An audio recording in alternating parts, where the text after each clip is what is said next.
Good afternoon, everyone. I'm Shauna Randolph, Edmonton Humane Society spokesperson with your August Edmonton Humane Society podcast, coming to you live from the fusedlogic studios in Sherwood Park. Of course, that is just east of Edmonton. Coming up in our show for August, we have a lot. How the EHS is able to handle more exotic pets coming through the shelter doors than in years past. Also coming up, Dog Owner 101. We focus on what dog owners do wrong when they're walking their pets on a leash. Simple corrections you can make to prevent yourself some grief. And giving elderly animals a second chance. Thanks to donors and dedicated foster parents, we're able to do this, and we'll show you how we're able to make wonderful older pets available for adoption and why an elderly animal makes a good pet for many people. And as usual, we have Evan Adnams, who's behind the scenes. He's the one-man show here. He does everything for us, and he is really, he is minding our chat room. If you have any questions that come up during the show and you'd like them answered, then put them up in the chat room, and we will do our best to address them at the end of the show. And if you're not in the chat room, join the chat room. He says if you're not in the chat room, of course, join in. Yes. But first, let's take a look at our hot topic of the month, dealing with large number of animals during the summertime. We have had about 700 homeless companion animals under our shelter roof at one time, always consistently for the summer, despite having a very successful cat adoption event in July. The admissions just keep on coming, and it really concerns us. We took a look back at past summers and realized that this is a seasonal issue, but still it's one that is getting harder each year to deal with. I recently spoke with the EHS's CEO, Stephanie McDonald, about just how we're able to cope and what could happen in the future if we don't get more support from the public. Here is that conversation for you now. So, Stephanie, you've been pretty concerned over this in the last month or so. I have, Shauna. This year has been really scary for our animals, and trying to figure out how, when you look at the numbers, we'll get 77 in on one day alone, and then sometimes we'll just see single digits on the adoption side, so 9. And if you start seeing that consecutively day after day, 77, 50, 55, and what's really sad is when we hear the number 55, we think that that's a normal day now, and it really isn't. It's not a day at the shelter, and it's not so bad if you can offset it. And I do really want people to know that we are here for the animals. We are here to accept them, but there really has to be your destination when you're choosing to adopt an animal. That's the bottom line. I mean, a few times a week we know of animals that have been bought in a pet store, and then people realize that they made the decision to, spontaneously, and then they realize they've done the wrong thing when bring them in. You see that time and time again. If they just would have come here first, it would have just been better all around. And that's right, Shauna, because we can also ask some questions that maybe they don't ask themselves. So, for example, are you prepared for a puppy? And maybe you work in an industry that takes you away from home for 15 hours. Well, that's not going to give the puppy the socialization time, the cleanup time, and it does sound really great to have a puppy, but realistically, maybe a senior dog might be more in tune to your lifestyle. So we ask those questions of you to make sure it's really a perfect match for you. But that doesn't really stop the volumes of numbers.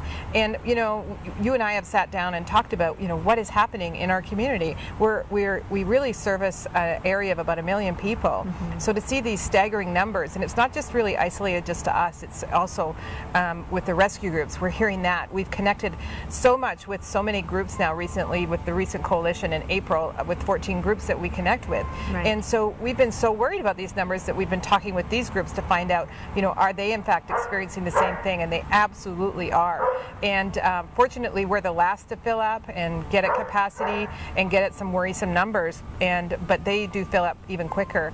And we're hearing numbers where they have 50 or 60 waiting for their forever homes as well. And they don't have a shelter; it's all in foster homes. That's correct. So they're the way that they have to manage is far more difficult than us, where we have this beautiful facility where people can come in and see our animals, and they can see on the showcase them on our website and so on. So we're very lucky and fortunate to have that. But still, at the end of the day, we can't combat and solve this without the community. The community has to help us. At any given day now, we're finding through July and August that we've got 700 animals in our care. That's staggering for a community of 1 million people. Mm-hmm. So something's happening. There's just something really happening that we need the community to respond to. People need to spay neuter. I can appreciate that that's tricky and, you know, from a financial perspective, but that is part of responsible pet ownership. Being, you know, if you're going to get an animal and you choose to get one off Kijiji, or you choose to get some from somewhere else, part of being responsible is getting that spay neuter initiative done. And you know, I don't think people really realize the outcome and what it means. They just think of their own situation, which we understand, but we just ask people to think of the bigger picture, meaning, and I ask you, what is potential here at the shelter if we continue on down this road? Well, I posted that up on my blog recently and just said, let's just talk about this. And, you know, it's interesting how the community responds. How can you possibly give your animal up to an animal shelter? And we're glad that we're here to accept that, because stuff does happen in people's lives. So certainly we don't want the community to be angry because people bring them here, because that is responsible. But if these numbers don't slow down, there's going to be a change to our shelter. There's going to be a change on how we have to deal with things. You know, fortunately right now we look at some clever initiatives such as being capacity, where we really don't have much room. We still never turn away stray animals that don't have families. That's very important to know, that no animal is put out on the street just because we are at capacity or at full. We manage to deal with those. We really do feel that owners do have to think ahead. And know that they're going to move at the end of the month, and we're hearing words now that landlords are not being as accepting. So we're looking at some initiatives on that and what we're going to do, and offer some maybe pet resumes and some things to help landlords really welcome animal owners in, and possibly you know, just make sure that maybe people will open their doors a little bit more to accepting animals. People just need to spread the word as much as possible. Spread the word, everybody. Spread it. Thank you, Stephanie. Thank you. And now it is time to take a look back at what's been going on at the Edmonton Humane Society since our last show, which was back in July. It is time for our month in review. Every day is eventful in the animal shelter world, and this month we focus on two main events: a huge donation and giving elderly animals a second chance. And we will start with Hills Pet Nutrition. Sherry Reynolds from that company stopped by our shelter and really passed on something that was fantastic, a $10,000 donation, which went to our disaster fund. That'll help us purchase a much needed trailer to bring supplies with us on future rescue missions like the recent Slave Lake Animal Rescue. And also, let's talk about something we did a lot of. We did a lot of handful of dental surgeries on elderly dogs over the past month, quite a bit at once really to do in so many in such a short time. We do actually do this on a regular basis, like with, and you're looking at her there, 9-year-old Lacey, the Border Collie. She came to us with severe dental issues. She required almost all of her teeth to be removed in order for her to have a good quality of life for her remaining years. This saves potential adopters a huge expense when they take over ownership of a homeless animal, and that makes them more adoptable. Lacey, by the way, was adopted on August the 1st. We are so happy about that. We are fortunate to perform dental surgeries on older pets thanks to the Edmonton Humane Society Sick and Injured Animal Fund. Donations are always appreciated, and they go a long way to help out, especially with dental surgeries. And of course, there are the foster parents who care for elderly animals until they're ready for adoption. I recently spoke with their fund development manager, Jocelyn Brulot, about the fund, how and why she's been fostering one such elderly dog as well. Here is that conversation for you. So Jocelyn, who is this foster dog of you? She's adorable. She is. Her name is Cookie. She's a 10-year-old Shih Tzu mix. She was transferred to us from the Animal Care and Control Center next door, and waited her time, and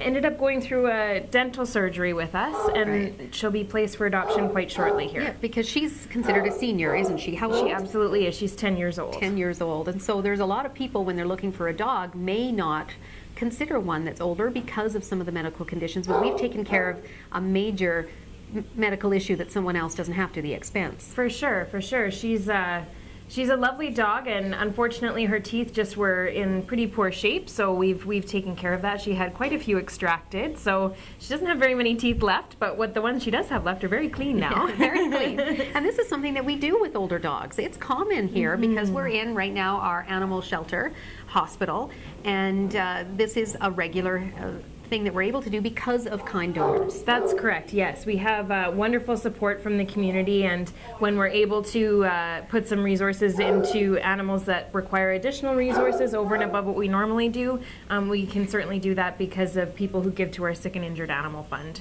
And that fund goes towards dogs like Cookie, who need a little bit more resources put into them. We also do a lot of surgeries like amputations and eye enucleations. There's a lot of surgeries that we do here, and the Sick and Injured Animal Fund helps with all of those. And that is featured on our website, Sick and Injured Animal Fund, and you can actually donate online. You absolutely very can. helpful. Yeah, for sure. Let's talk about dental health in dogs. It's so essential, and a lot of people don't realize it. Yeah, I think it's one of those things that people don't think of. I mean, you brush your own teeth every day, but I don't think a lot of us really think about brushing our pets' teeth, and certainly it's something that is preventable in dogs and cats. And it's something that can impact their overall physical health. So it's something that's so important that a lot of people forget about. And Cookie's one of those dogs that, you know, I think that her owners probably did care a lot for her, but just didn't realize that her teeth really needed to be cared for. So and something you can prevent from a very young age. Exactly. It's that preventative medicine to save you money down the road, and, you know, the situation of being difficult for a family to deal with as a dog ages. So it can be handled early. For sure. And it's not even just the financial, but keeping your dog in overall physical health. So it's as important as vaccinations and keeping your dog's weight down, all of those things that contribute to keeping your dog healthy. And it helps them live a long time. Cookie's got a lot of years still to love somebody, even though she's 10 years old. And, you know, she doesn't come with some of the house treating issues that a little puppy does. So, you know, she'll make a great pet for someone. And she may not be available for adoption by the time this airs, everybody, but we do always have older dogs available and younger dogs, just a great variety. So always check the adoptable animal section of our website for what we do have available. Thank you, Jocelyn. Thank you. Stick around, we're going to have a short break, and coming up live in our studio, we are going to have our success story visit, and it is a very popular cat. We are going to see Bromance live in studio with his new owner. Of course, many people fell in love with him on Facebook. We'll be right back. Stay tuned.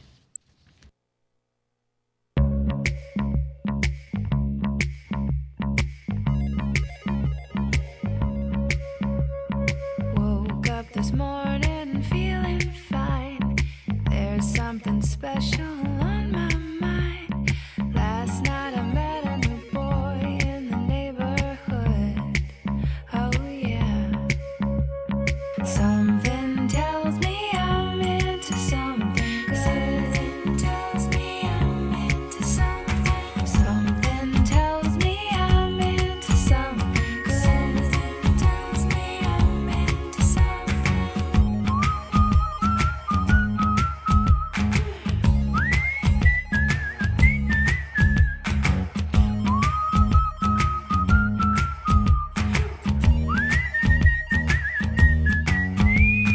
He walked me home and he held my hand. I knew it couldn't be just a one-night stand. And he asked to see me next week, and I told him I could.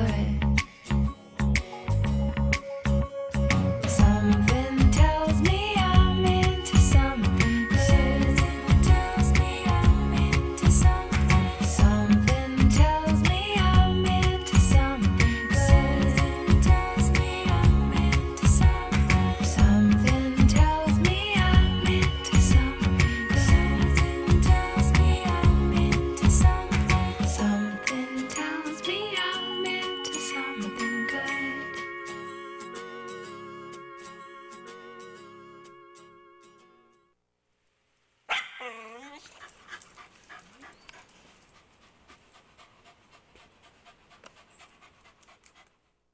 Wasn't that a great video? Bromance loved it here. He's getting a little cranky because he's being held and he'd rather roam around. So this is our monthly success story session.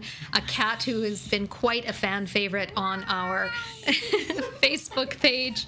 Oh, forget the intro. We're just going to go right to him. This is Bromance. He was adopted out during our July 10th fee-waived feline fun day. He was in our shelter for quite a few months, and people were really asking regularly on Facebook, why won't anybody adopt this wonderful cat? Well, he did get adopted, as I see with here, Lisa Keats, and he just left.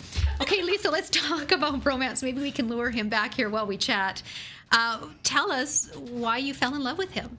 I first heard about bromance from Mars on the Crash and Mars radio show. Okay, and yeah. there was just something about the way she was talking about him. So when I got home that day, I looked him up on the website, and sure enough, it was just kind of like a feline love at first sight. I have a soft spot for orange tabbies, and he was just the one.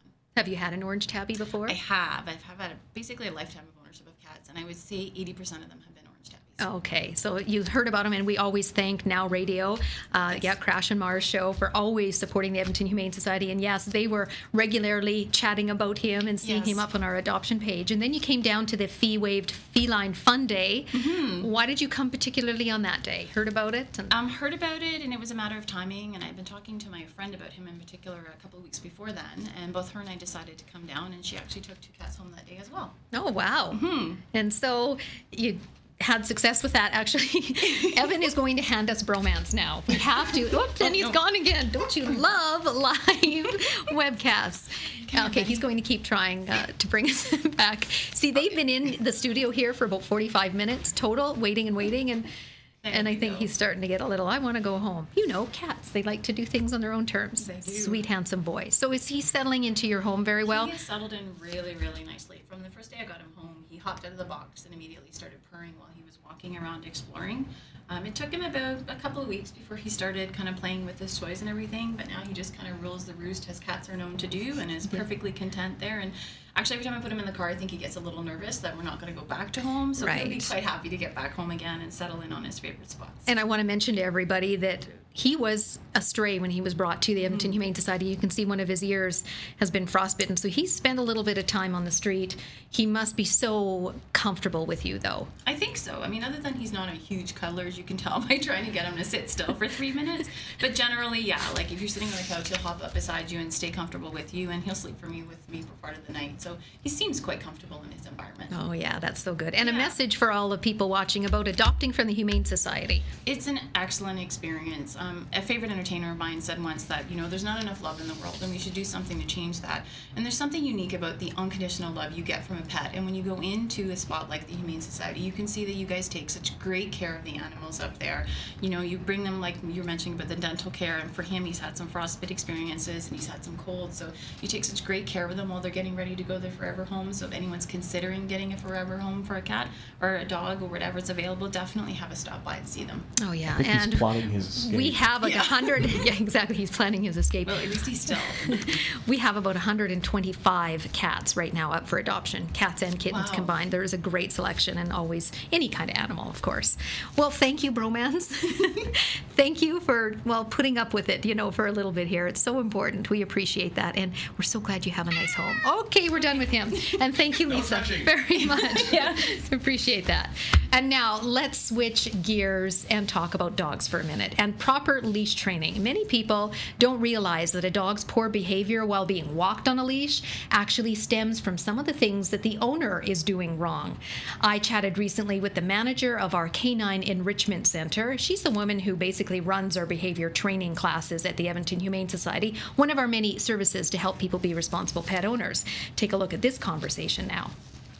So Belinda, we usually talk about training techniques and what you can do with your dog's behavior, but really we need to focus on people's behavior when they're around their animals. Yes, and lots of people don't want to come to training classes, can't afford it. We have no problem giving as much free advice as possible.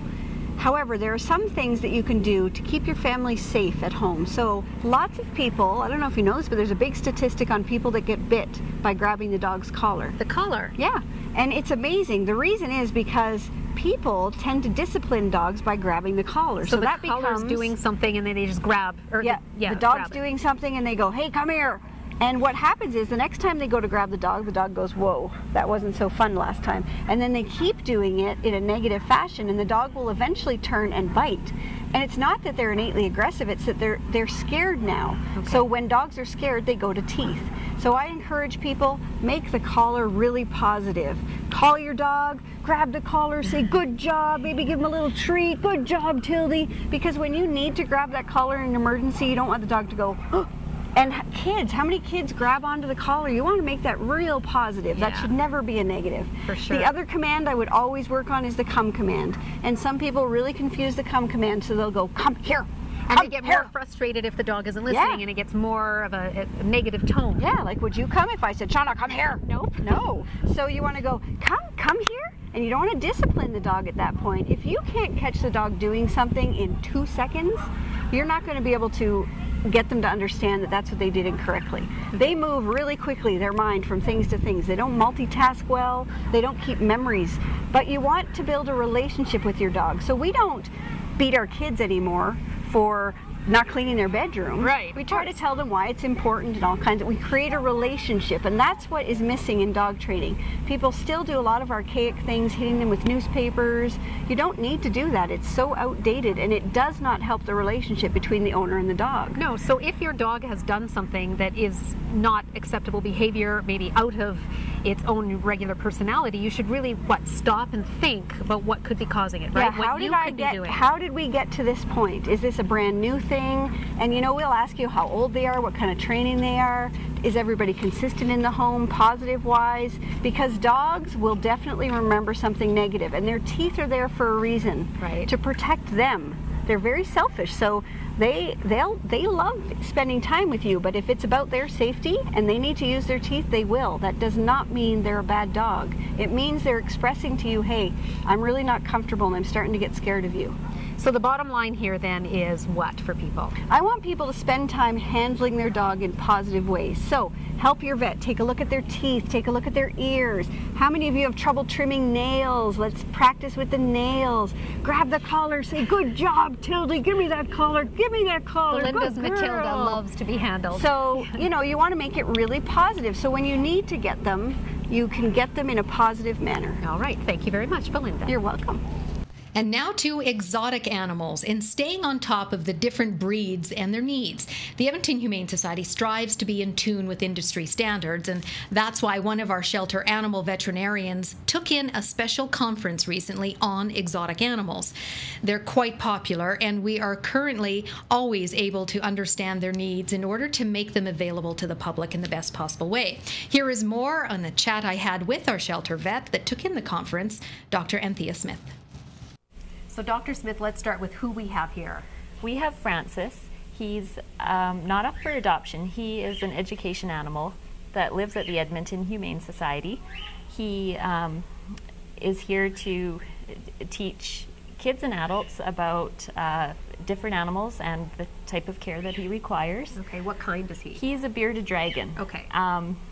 And here at the shelter, we certainly do receive bearded dragons in that we often have up for adoption. We get all sorts of animals in. So being a shelter vet, I see any type of animal that walks through the door. Right. So we certainly have many exotics here at the shelter. And we've been getting more of them lately, haven't we? That's right. Everything from tortoises to large parrots, guinea pigs, chinchillas, all sorts of animals, not just dogs and cats. Yeah, not your traditional pet, as most people know it anyway. That's right. So because of the special interest that you have gained with so many more coming, you went to a conference recently. Tell me about that. That's right. At the Western Vet Conference, which is one of the largest veterinary conferences in the world, I attended talks on reptiles, birds, all sorts of animals, not just about dogs and cats. Because being a shelter vet, seeing more and more exotic animals come through our doors, I'm having to try to stay updated on the specialized care that they receive. Right, and they do need a lot more than people think, don't they? They do. They require very specialized care. They not just require a special diet, but as a shelter, it presents a challenge because we have to give them a certain amount of humidity. Right. Reptiles require UV light, and they need specialized housing.